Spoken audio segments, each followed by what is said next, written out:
Welcome to the Lara Jane Layton Show. This podcast is for you, the person who keeps putting others first. Your self-talk has held you back. You no longer need to take a second seat. Let's explore ways to overcome self-doubt. You can silence that inner bully voice and achieve your full potential. Here's your host, Lara Jane. Hello, friend. I am so excited to have you back with me and my new best friend, Melissa. Melissa's a doctor. I love it when I have smart people with me. And she's going to tell you a little bit about herself, but I love the topic we're going to talk about. And we're going to talk about hidden hungers. What is it that we desire and we need? And what is it that we're really searching for? And how do those hungers affect the smart women that we are and get us stuck?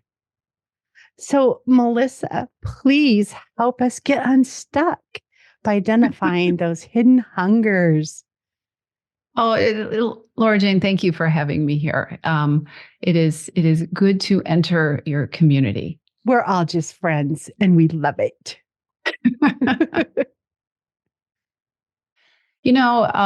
When you said that when I first got to know you and you let me know that you work with smart, busy, high achieving women, I thought we definitely ought to have a conversation because it's complicated being a smart, busy, high achieving woman.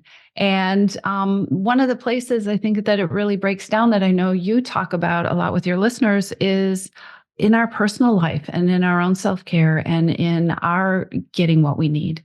So I work with smart women. I actually, my book that I wrote many years ago is the Emotional Eating Rescue Plan for Smart, Busy Women. So that's how much I work with smart, busy women. And I have sat across from, and now that I work virtually, been in virtual rooms with so many amazing high achievers who are doing unbelievable things in their life, with their families, with their professions, who have mastered the art of being in two places at once, right? Who can run a to-do list like nobody's business, who can defend the legal case or solve the medical problem or get all four of their kids to the soccer tournament. And yet they're all different ages, so they're going to different places. Oh, they're all different places. And somehow it all magically happens and everyone gets fed. These women are amazing. And yet at the end of the day, I have sat across from so many who say, how is it that I can do all of these things? And yet there are places where I'm struggling, right? I'm not eating the way I want to. I know there's this simple, I should eat less, move more, all that stuff, all that crap that we're told. And yet I'm not happy with how my pants fit. Why can't I figure out these pieces of my life? And it's a trap. And I think that we're fed a lot of untruths about why this happens and how to get ourselves off the hamster wheel. I have been on that hamster wheel, and sometimes I am actually on that escalator going the wrong direction where you just cannot move fast enough to make progress. And you're just like, I can't go anymore. What do you do when you all of a sudden, I am burned out on every end. I don't have time to take another kid to soccer. I don't have time to prepare my meals. I don't have time to do anything but work for everybody else but me. And how do I find me time? Well, I think we have to take a step back. My background is I'm a clinical psychologist, and psychology is so key to understanding what is involved in making changes, and not just making changes, but making changes that last. Right. So what I do professionally is I work with women around overeating and emotional eating and overwhelm.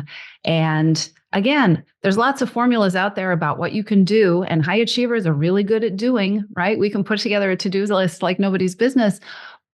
But like you said, you just go and you go and you go and you go and you burn out.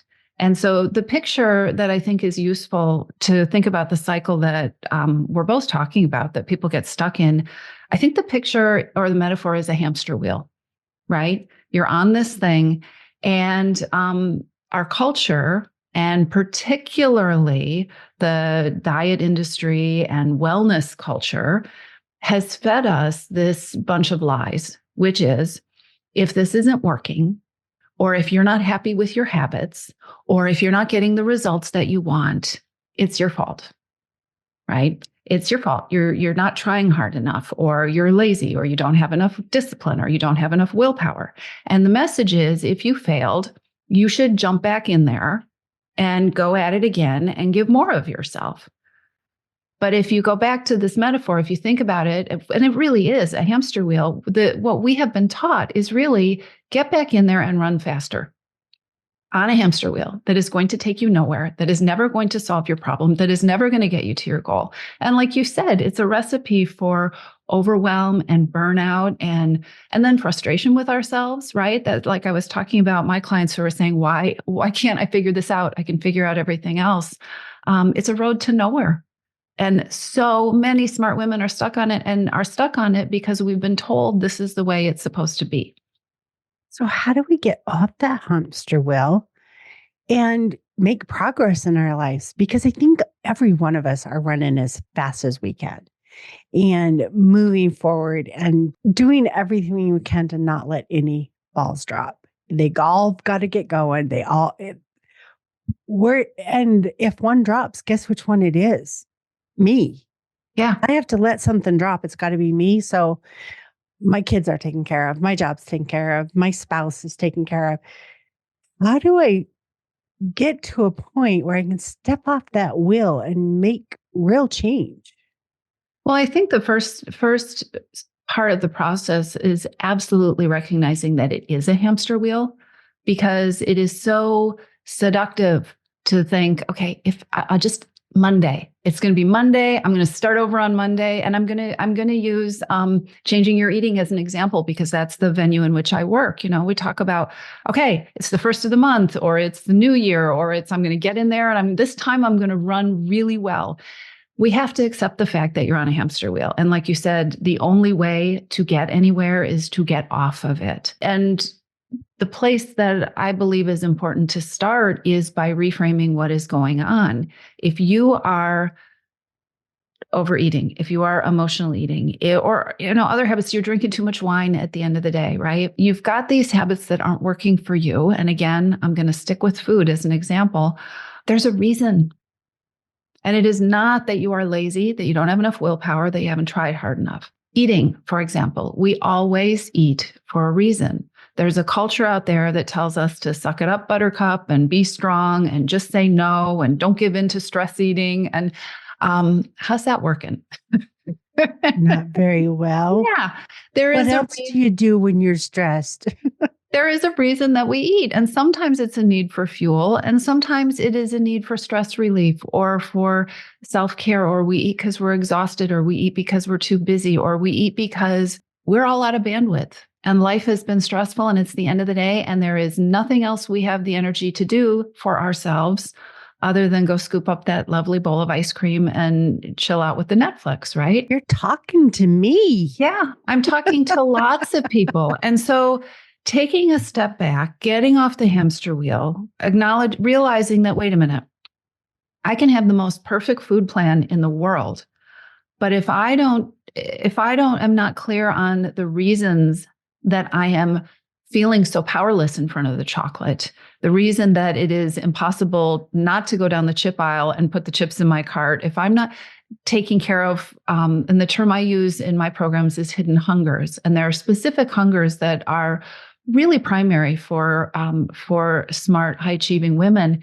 But if you don't address those reasons, you can have all the willpower in the world. You can wake up as motivated as you want to on New Year's Day, and you are always going to hit a wall because the hungers, the things that you need that are not food, are not being tended to, and food becomes a way to cope. Food becomes a way to suck it up so you can get the kids to all the soccer games, and the way that you can take care of yourself in air quotes, right? Because it doesn't feel like you have time to. You're talking about this hidden hunger, and sometimes it's just, I just need some time for me. Mm-hmm. And eating is 100% for you. I don't eat so that my husband's satisfied. I don't eat so that the kids are satisfied. I don't eat for any other reason than to give me something. It is completely selfish in its own sense. So it is a way for me to distract myself from, I got another meeting to go to. I've got this PowerPoint I have got to have done by 3:00. And if I need me time, nobody questions you if you're sitting there eating lunch. But if you're sitting there with your eyes closed in a meditative state, they're going to question what you're doing. It's that same me time, but I feel like it's socially acceptable to eat but not meditate. When you're in where people can see you. So it's always been something that's, if I go eat, nobody will question why I've walked away from my desk. So I've used it as an escape to get away and to not be questioned. Is that normal? Yeah, well, you just described there is actually a hidden hunger for self-care and me time. And food is an easy substitute. The problem is, and by the way, there is no one right amount to eat, and there is no one right amount to weigh. When I'm talking about overeating, or when I'm talking about changing your weight, those are really decisions that you get to make around what works for you. And so sometimes people will say, well, is emotional eating really a problem, or is overeating really a problem? And you get to decide that. So when I'm talking about overeating, I'm talking about eating that you, listener, or me, that I am doing, that doesn't feel right to me, that I'm not happy with, that after it's over, I'm like, oh, why did I do that? Or I don't feel good, or I don't sleep well, or I don't like the way my clothes are fitting. And so what you talk about is really important, because we tell ourselves these stories. We tell ourselves lots of stories. And one of them is, oh, the food is my me time. This is my reward. I deserve this. And there's some truth to that.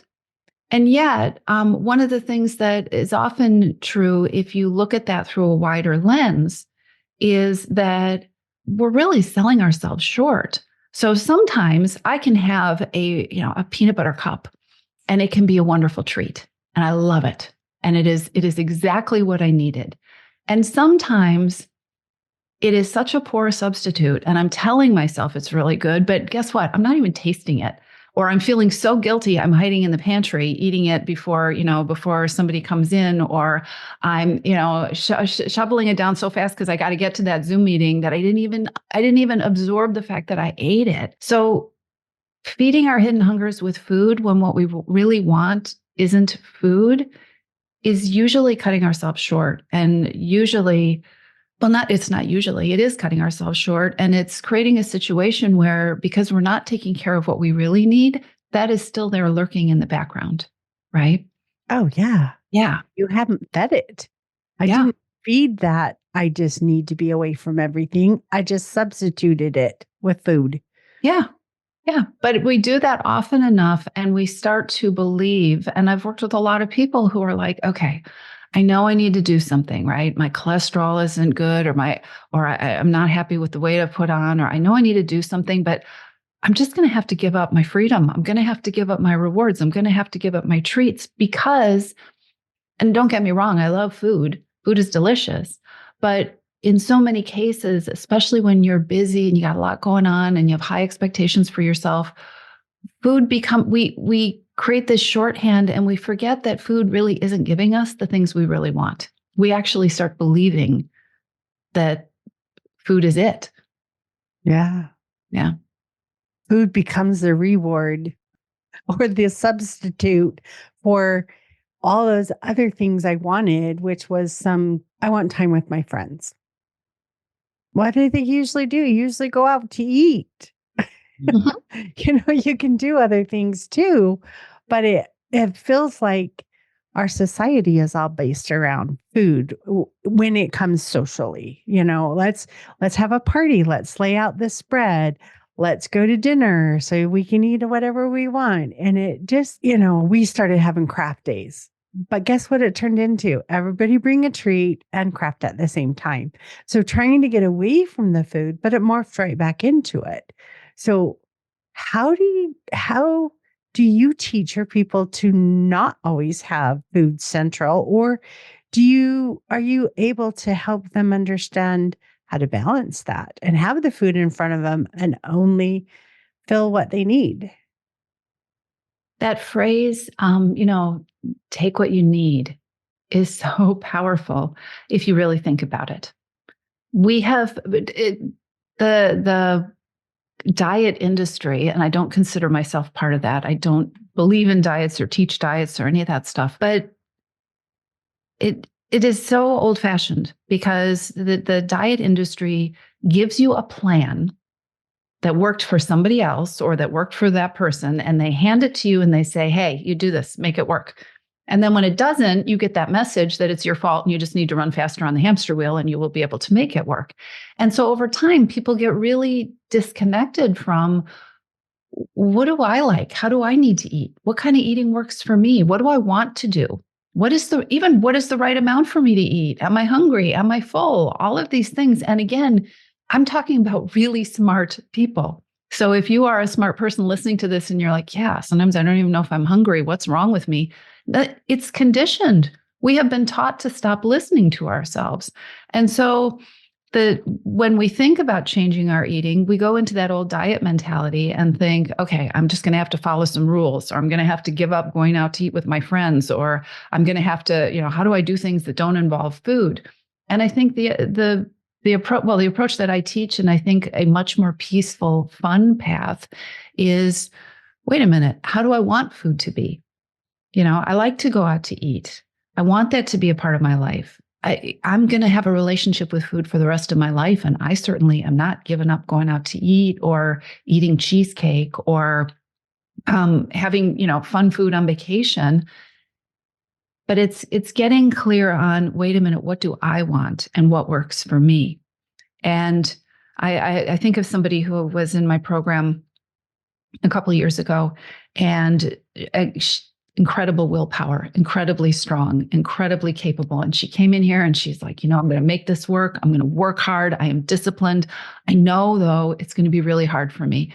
And I said, why is it going to be hard for you? And she said, because I am going to have to give up the thing I love the most. And I said, what do you mean?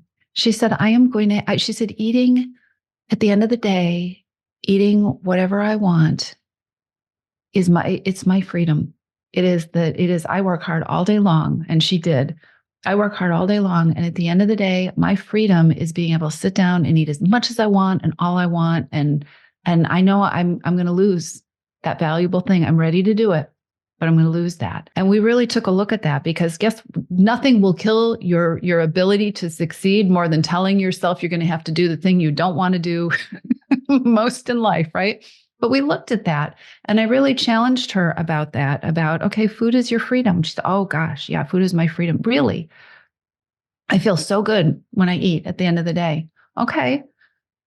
How long does it last? 30 minutes, or it lasts until I go to bed. Okay.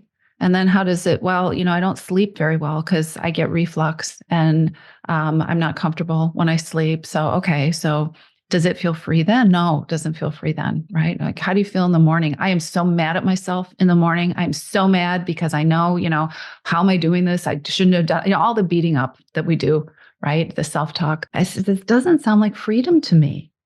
And she left the group. She came back the next week, and I asked her, how was it going with the eating at the end of the day? And she said, oh, I haven't done that since the group. Amazing. And I said, what? Really? Why? And she said, she's a very serious, hardworking person. And she said, you know what? I thought about this and I got it. I have been telling myself this story that this is the best thing that ever happened to me and this is my freedom. She said, I hate this habit. This isn't freedom. And when I really think about it, it does not feel good. I like food, but this whole little thing that I have set up at the end, it doesn't feel good. It's not my freedom. Freedom would be not ever having to deal with that stuff again. Freedom would be not waking up in the morning and thinking, oh, I have to start all over today, or I was so good all day and then I blew it, or all those things people tell themselves. She said, I figured it out. I am not telling myself that story anymore. And so figuring out what food looks like on our own terms and really separating ourselves from all the lies that we have learned to tell ourselves. Because guess what? Telling herself that food was freedom also helped her overwork all day long and say no to herself and not set boundaries and neglect her self-care and do all these things because she was going to get her freedom, right? And once she realized that this sucks, this is a poor excuse for what I really want. Once she realized that, she started filling in the other. It was like her life was black and white until she got to the colorful part at the end of the day. She started filling in the color at the beginning of the day. And it wasn't that she would go home at night and say, I'm not gonna eat tonight. She didn't want to anymore because she started feeding her hidden hungers. I love that story. I think it's beautiful because, and yes, to your question, yes, it makes sense because it is what we tell ourselves. It is what we choose to think about. And if I keep telling myself that when I eat is the only socially acceptable break time for someone else to see, that's a story I told myself. It's not even a real story. So how do I reframe that and change it to, I need 5 minutes before I go to my next meeting. I need a break. I do not need food. I just need to walk outside, or I just need to take the long way to the next restroom. Like, what I can find other substitutes. So I really appreciate that story, that it is a mindset. It is the stories we tell ourselves. Now the trick is to find their story that's going to support what I really desire. And what is that process? So before we jump into that, let's take a quick break. Get a word from our sponsor. We come back. Let's really talk about identifying that hidden hunger and changing up the story that we're telling ourselves of why we're not getting it and moving forward. So we'll be right back. This podcast is sponsored by Lara Jane Coaching. You know you're ready to silence your inner bully voice. Let Lara Jane support you with coaching. To schedule an introduction call, go to larajanelayton.com. All right, Melissa, help us. This is amazing. This is beautiful conversation. And I know that I preach, I will not do weight loss coaching. I won't do it. I will do self-love coaching. I will help you love who you are. Because if you don't love yourself fat, you're not going to love yourself then. And so it's really finding that balance of talking to ourselves, of loving ourselves and allowing that space. But you brought up a point I hadn't thought about before, is really, is it that simple that one conversation can bring that aha and my life has changed? And I know it is. I've seen it happen, but we discount it.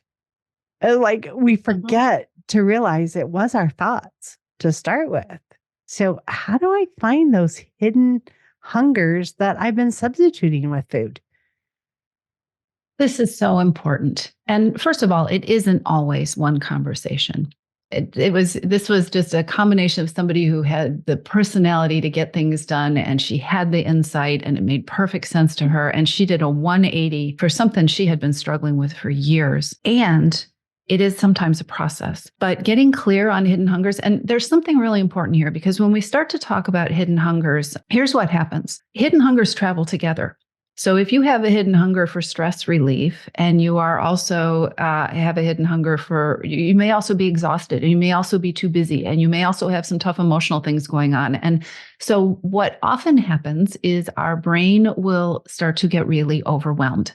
Like, okay, well, this is not a useful concept because I have all the hidden hungers, and I can't quit my life, and I can't get rid of my stress. And so this all sounds really good, but how the heck does this apply to me? How do I use this? So what I did was create a quiz with in a very purposeful way.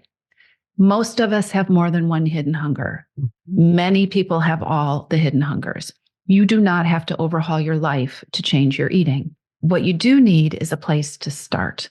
And so I designed a quiz where there are 30 some questions, multiple choice. You take the quiz online. It's very easy. What it will tell you is what your primary hidden hunger is.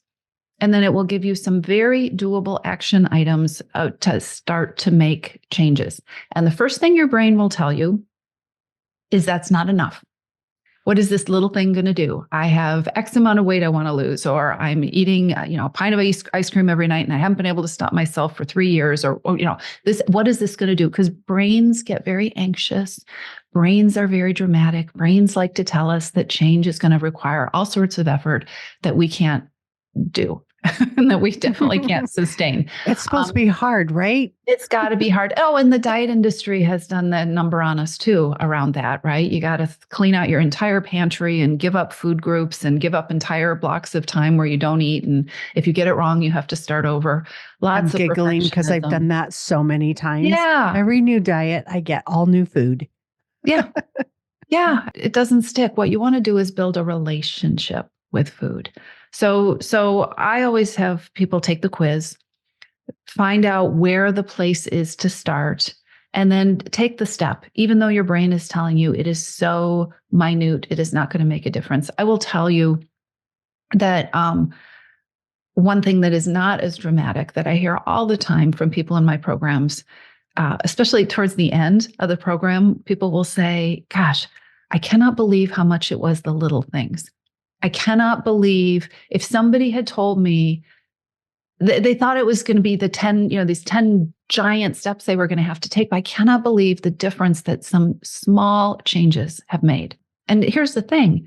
Here's another thing about what your brain will do. I'm going to give you all kinds of warnings about your brain because brains are tricky.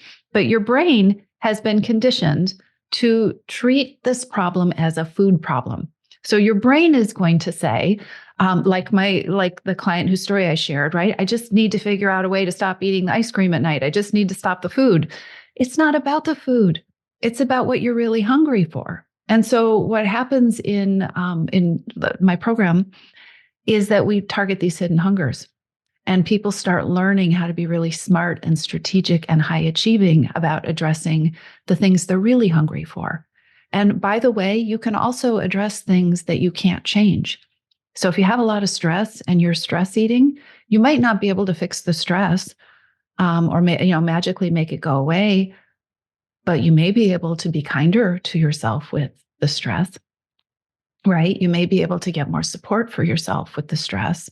You may be able to do something about that voice in your head that is constantly beating you up for eating the ice cream. Maybe what if instead the voice said, okay, we know there's a reason, and this also isn't really what we want to do. So how can we take care of you right now? Right? The cool thing is, as you nurture your ability to take care of your hidden hungers, you don't have to fight with food anymore. So I told you that story about the woman with freedom. The stories I like even better are the people who are in my program. And maybe I'm thinking of somebody who had a real hidden hunger for self-care and me time. And she was also really hard on herself. And so we did a lot of working on that. And every once in a while, she'd be like, yeah, that's great. But what about the food? I really would like to deal with the food. But I see the point of this. This feels really good. But what about the food? And then one day, we were collecting wins because it is really important to collect wins and pay attention to what's working and what progress you're making. And she had listed a whole bunch of them, a lot of them, actually. And all of a sudden she said, you know what I just realized? She said, I just realized I don't binge anymore. So when I came into this program, I was binging every night. And it's been in the last 4 months, I've maybe binged 2 or 3 times. She said, I didn't even realize it. Okay. That is the power of hidden hungers. You have been taught to address overeating habits with willpower and being strong and being hard on yourself. When you take care of the reasons and you learn how to respond to the hidden hungers, it's like you deflate the energy that food has and the power that it has. You deflate the cravings. As I always say, I would much rather just not have a craving than have to fight it and be strong every day. Diet culture teaches you that you have to go out there and be strong and win a fight every single day. And that's impossible. And I don't know about you, but I have much better things I'd rather spend my energy on. Absolutely. I agree. So this is like definitely something I think all of us need to do, even if you aren't overweight, even if you don't have a food problem, we still need to address those hungers. And what are you? I know workout junkies that like I might have it be food, theirs is workout. And that's still that same overwhelming. I just need away from the stress. So this is what I'm going to do. Whatever your crutch is, whatever it is, when your plate's too full and you don't know how to manage or deal with that, there's a process.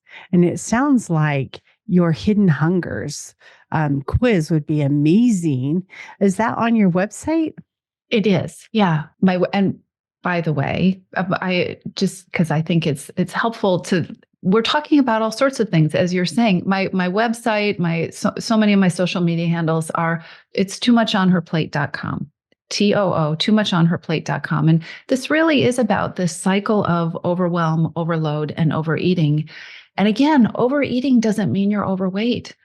Overeating, maybe you are so tired of thinking and focusing on this stuff every day. Maybe everything is quote unquote perfect, but it is taking all your energy to keep it there and you're exhausted, right? Or you're tired of judging and gauging your mood by the number on the scale every morning. You know, is it a good day? Is it a bad day? Am I a good person? Am I a bad person? Which we all know is ridiculous. And yet so many people have that dialogue in their heads. And it just does a number on your confidence and your energy and your happiness. Oh, I'm excited and I know the link to your website's in our show notes. So this is going to be easy for our friend that's with us to go jump out there and take this quiz too. So as we take the quiz, it's going to help us identify those things that are hiding or where we might have the most hunger in our lives. But I also, and I'm sure you believe this too, as we fill or as we satisfy one hunger, you start seeing those other hungers that are more hidden as kind of like that onion that you peel like one layer at a time. And here's my most drastic hunger that I need to deal with. And then the next one. And the fun part is it's you. You're taking care of you every time you do this. And every time you address it and you acknowledge it and you find a solution. So as we take the quiz and as we identify these things, what would be your last words of wisdom to make sure that we're not overstressing over something that can be so simple? Oh, I could go on for a long time, but I think it is really important to remember that you are the same person. You are, all the smarts, all the competence, all the problem-solving abilities, all the resourcefulness and flexibility and resilience that you have in the rest of your life. You have it. The world is not set up. Diet culture is not set up to remind you how powerful you can be in your relationship with food, but you can be. And you don't have to fight with it for the rest of your life. There are people making billions of dollars encouraging you to stay on that hamster wheel and fight for the rest of your life. You can get off of it and you can use your amazing resilience and competence to build a path for what I call freedom from overeating that suits you and that you actually love being on for the rest of your life. So I always like to leave people knowing that there is possibility out there, because I can't tell you how many people I have spoken to who have never heard that before. Wow. So I love, it's nice to know that I'm not the only one that's never heard certain things. It's like everybody I ever talked to, there's something I never thought about before. And I love the hamster wheel analogy because it's one that I haven't really integrated. But you can step off of that and you can use that same energy and look at the progress you will make by just not getting stuck in that loop of whether it's the scale or whether it's eating or whatever is your loop, or I need to prove that I am strong. I need to prove I am capable. I know that my will was constantly trying to prove I'm capable. Mm-hmm. I can do this. Nobody questioned it. It was me. It was my questioning. It wasn't my bosses. It wasn't anybody else's. They were always willing to support my learning, my growing, my progression. But I always felt less than. If I didn't already know the answer, I felt less. And so it's nice to know that I wasn't the only one. And there's those people out there that are working so hard and staying stuck. And it's just stepping off that wheel. And now you can make change and you can make progress. So do you want any last? I think you already told us your website and it's in the show notes. Anything else you would like them to know how to get a hold of you? Well, I would love it. You all are podcast listeners. Come listen to the Too Much on Her Plate podcast as well. Add it to your playlist. I have an episode that drops every week around these topics. And the feedback that I get is exactly what you just said. Like, oh my gosh, I'm not alone. Oh my gosh, you just described my Saturday. Like, yeah, we need to be reminded that we are human beings and this all makes sense and that we can make sense of it in a way that works better for us. So Too Much on Our Plate podcast is wherever you find your podcasts, and I'm sure you'll put it in the show notes. And this has just been such a fun conversation. Yes, and we will have it. It is in the show notes already. And I will be your first from this particular episode, the first person that goes out and listens. I will do it right now, even before we drop.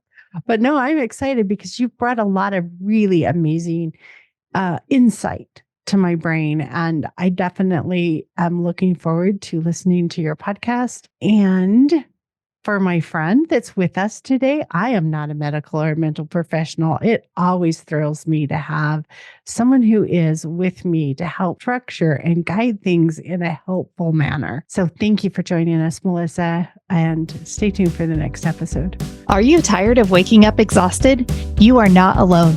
If you're looking to take your life back, let's start with the simple step of adjusting your self-talk. Stay tuned for the next episode with your host, Lara Jane. Remember to follow the show so you don't miss a next simple step that you can use to feel more confident. And please leave an honest review.